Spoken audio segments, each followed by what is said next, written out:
The reach and destructive nature of the Thalmor is known to many. They are not fools. They knew early on that the Blades were an enemy, so they hunted them throughout the Great War. Some were killed defending their temples, others as they slept in their hideaways alone. Some fought, some ran, and some hid.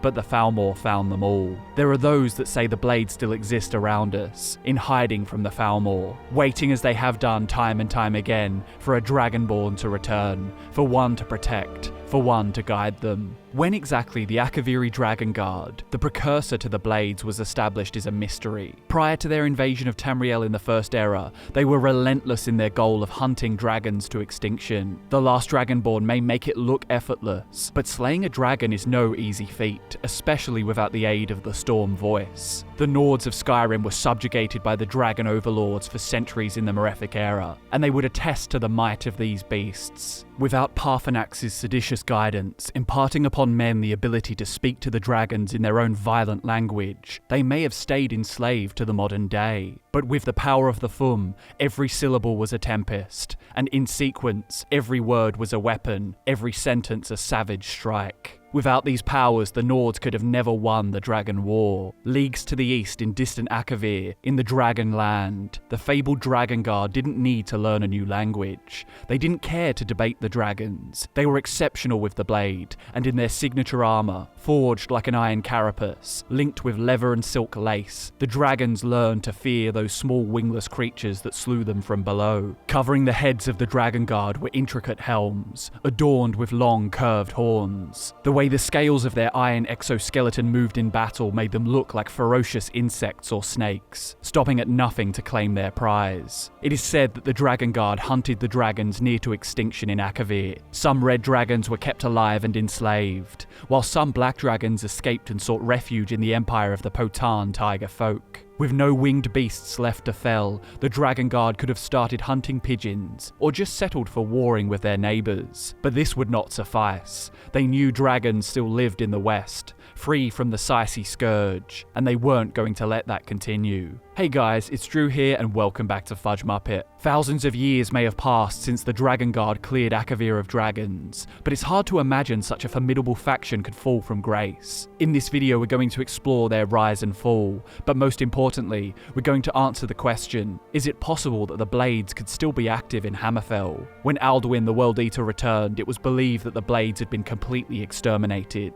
The last Dragonborn, along with Delphine and Esbern, believe they are the last remaining members of the ancient Akaviri order. But what if this isn't true? What if the Blades were still resisting the forces of the Dominion in the torrid desolation of the Alakir Desert? What if they were recovering their strength in isolation, biding their time before delivering a counter-blow to the Aldmeri Dominion? The scheming of the Thalmor would not be appeased by the signing of treaties. They would return to carry out their grand plan. The Empire is too weak to intervene, but with a fortress full of Blades veterans and recruits, hardened by the desert heat, thirsty for vengeance, the stage may just be set for the ultimate counter-blow in The Elder Scrolls 6. But we'll elaborate on all of these details soon. Let's first brush up on the history of the Blades. With the dragons no longer welcome in the Dragon Land, the Dragon Guard set their sights on Tamriel. They launched an invasion, partially to continue their crusade, but also due to a rumour that a man born with the soul of a dragon had emerged in the land of Dawn's beauty. The Nords of Skyrim had not greeted the Akaviri invaders with open arms and pitchers of mead. Instead, they opted to meet the eastern ships with their battle axes and storm voice. This mattered not to the legendary Dragon Guard. They cut a path through the north and traversed this foreign continent with ease, as if they were natives. They met the armies of Riemann Cyrodiil at the Pale Pass, and upon hearing his voice, they knelt and swore their lives to him, their conqueror and saviour.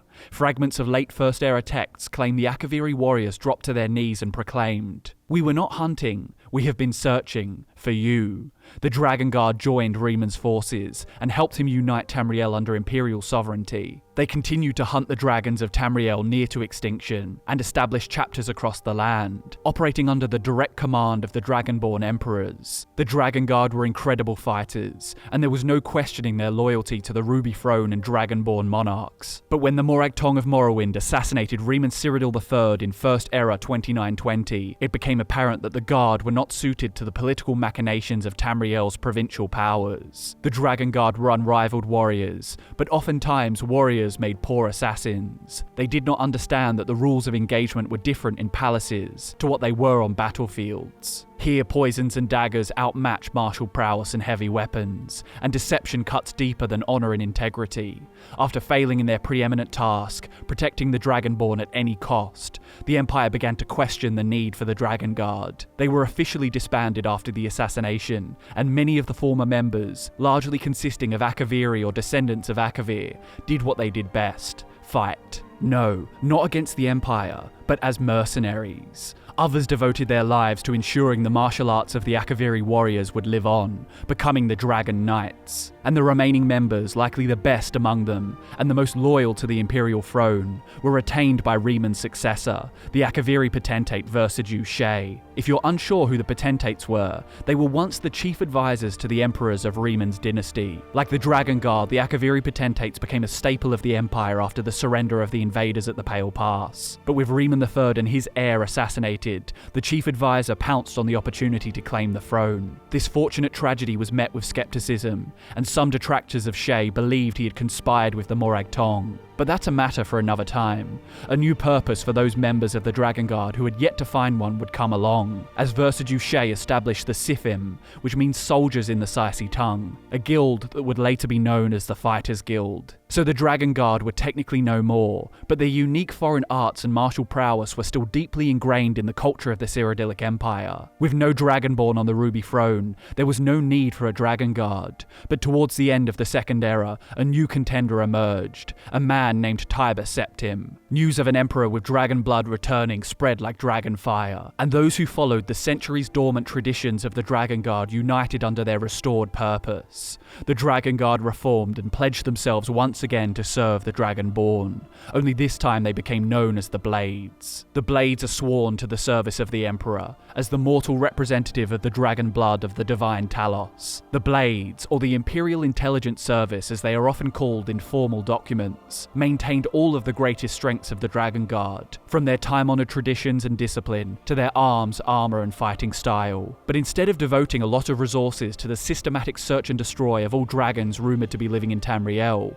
the Blades focused all of their attention on protecting the Dragonborn, his heirs, and his empire, while carrying out Cyrodiil's most consequential and often covert matters. With all their efforts going towards a communal goal, one centered around the success of the Septim Empire, the Blades flourished, becoming a continent-spanning intelligence service, answering to no one but the Emperor himself. The faith Septim put into the Blades was enormous, and that faith was rewarded by exemplary service. When the Numidium gifted to Tiber Septim by the Dunmer was destroyed, the Blades were entrusted with the crucial task of tracking down and recovering the pieces of the lost Colossus. Uriel Septim VII was known for utilizing the Blades often, not wasting their potential and unwavering loyalty. He sent emissaries to investigate the rumored return of Nerevar in Morrowind, and agents were sent to decipher the truth of King Lysandas's death in Daggerfall. A few decades later, the Oblivion crisis ravaged Tamriel, and while the Blades were unsuccessful in preventing the assassination of the Emperor, they were privy to the secret knowledge of Uriel VII's illegitimate son Martin. With the help of the Champion of Cyrodiil, the Blades tracked down this Dragonborn heir and safeguarded him as he prepared to thwart Dagon and save Tamriel from the Daedra menace. Martin Septim sacrificed himself for a great cause, and in many ways, this was a soaring success for the Empire and the Blades. Their deeds would go down in history, immortalized in song and legend. But with Martin gone, there was no longer a Dragonborn to sit the Ruby Throne. The Blades were less inclined to pledge themselves to the eventual successor Titus Mede, given the fact he was not Dragonborn, and instead they secluded themselves within their temples to await a worthy ruler, and spent the rest of their time worshipping Talos, the immortalized form of their order's greatest monarch. Titus Mede established the Penitus Oculatus as his new espionage and bodyguard organization in place of the Blades. The Blades benefited from their widespread influence, even if they were no longer following direct orders from the Crown, and they learned of a rising threat in the Falmor early in their malignant proliferation. They foresaw this Altmer political party as a serious danger to the Empire and the longevity of the races of men. They worked in secret to combat the rise of the Falmor for many years, likely most of the time between the conclusion of the Oblivion Oblivion crisis in the beginning of the Great War. But as far as the Empire were concerned, the Blades had stopped caring for the interests of the Heartland. And without a Dragonborn Emperor providing them with high quantities of faith and resources, the Blades were fighting an unwinnable battle against a radical political party that was growing rapidly like a gathering storm in the southwest. The Thalmor worked to bring Valenwood and elsewhere back into the Aldmeri Dominion throughout the first century or so of the Fourth Era. The Bosmer were recruited in the Fourth Era 29, while the Khajiit took a little longer, joining as client states in Fourth Era 115. And with this, the stage was set for the Great War, and the Blades watched from their temples and chapters, vigilant but outmatched by the force of Somerset. It was the 30th of Frostfall. The year was 4th Era 171, when an ambassador of the Aldmeri Dominion, atop a horse-drawn cart, crossed the bridge from Way over Lake Rumer. He stopped outside the main gate and proclaimed that he had a gift for the Emperor in his covered cart. But it came with an ultimatum. The long list of demands included staggering tributes, disbandment of the Blades, outlawing the worship of Talos, and ceding large sections of Hammerfell to the Dominion. As the demands were being read off, blowflies began arriving at the scene,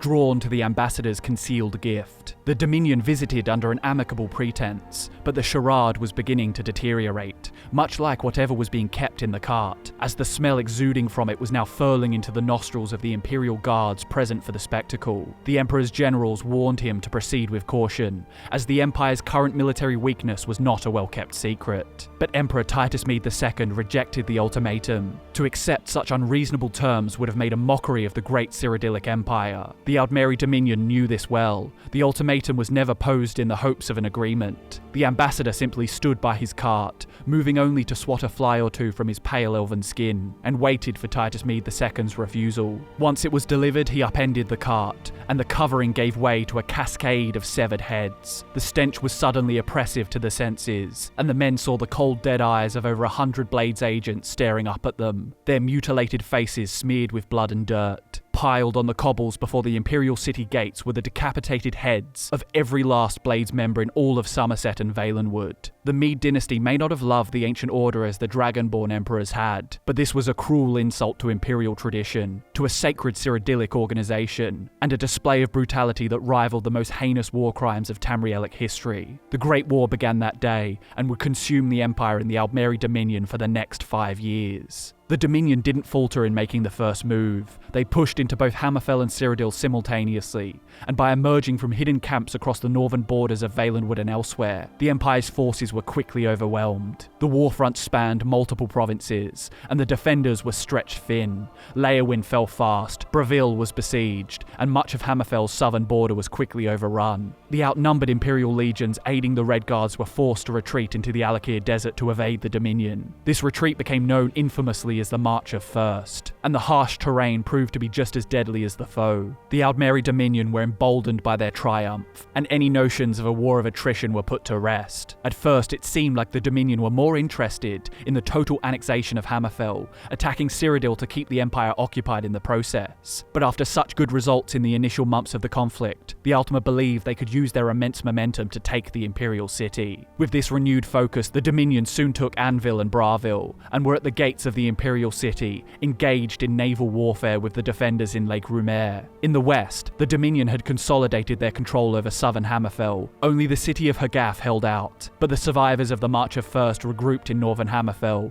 joined by Breton reinforcements. Early in 4th Era 173, the might of the Redguard forebears broke the siege of Hagath, a crown city, leading to the reconciliation of the two rival factions. What followed was an incredible exchange of blows between the Dominion and the Empire in the Imperial City. The Dominion took the city and sacked it, but the victory was short-lived, as the Emperor's forces recouped and reclaimed the city in a glorious counterattack. Despite the success of the Battle of the Red Ring, the Empire was in no position to continue.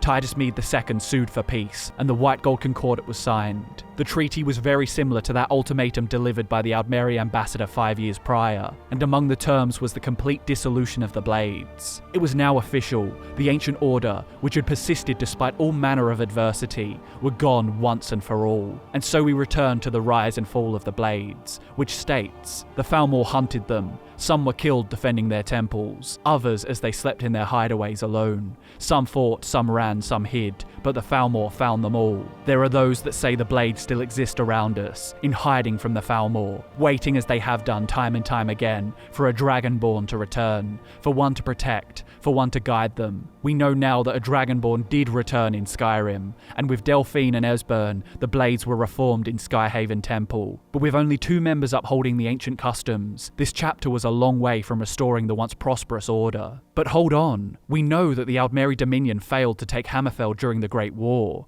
We learned from Kamatu that Tanith was taken, and reports of the war claim the elves controlled the south. But Hagath was never taken, and the northwestern expanses of the Alakir Desert were never taken by the Dominion. We also know from the rise and fall of the Blades that there are 4 known temples: Skyhaven Temple in Skyrim, Cloud Ruler in Cyrodiil, Storm Talon Temple in High Rock, and finally Windscour Temple in Hammerfell's Alakir Desert. The Red Guards refused to cede their land to the Dominion, and continued to fight until the Second Treaty of Stros M'Kai was signed, forcing the Dominion to withdraw completely from the province. 3 out of 4 of the Blades' temples are prone to Falmor inquisitions, ensuring that no upstarts can take root. But Windscour Temple is out of the Falmor's reach. It always was. While it was never explicitly stated, the Blades were active in working against the Falmor long before the Great War, and they would have plenty of reason to fight against the Dominion, without even considering the stunt that set off the war in the first place. With or without an active Dragonborn, the Blades would not have sat idly by in their temples while the Dominion butchered their brothers and sisters.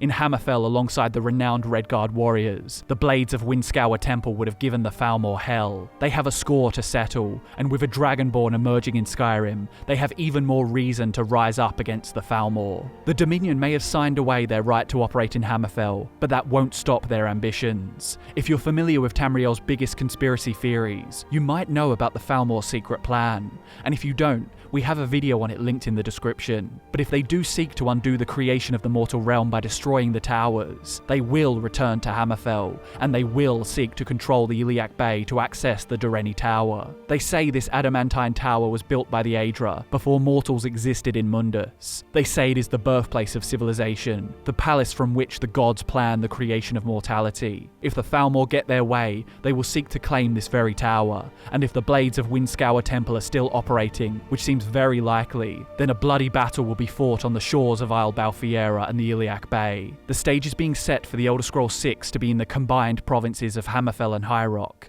with a focus on the Iliac Bay. The Aldmeri Dominion know that ridding Tamriel of the Blades is an essential step in their goal of controlling the entirety of the mainland. They do not underestimate the Order, but they could do nothing to snuff out the remnants of the Blades in Windscour Temple, and with a new Dragonborn to rally behind, the Blades may yet get their revenge on the Falmor for the massacre of their comrades. What do you think? Will the Blades be an established faction in the Elder Scrolls VI? If it's set in Hammerfell or the Iliac Bay, then I believe it's very likely. I'd love to hear your thoughts in the comments. Thanks so much for watching, guys. My name is Drew, this is FudgeMuppet, and I'll see you in the next video.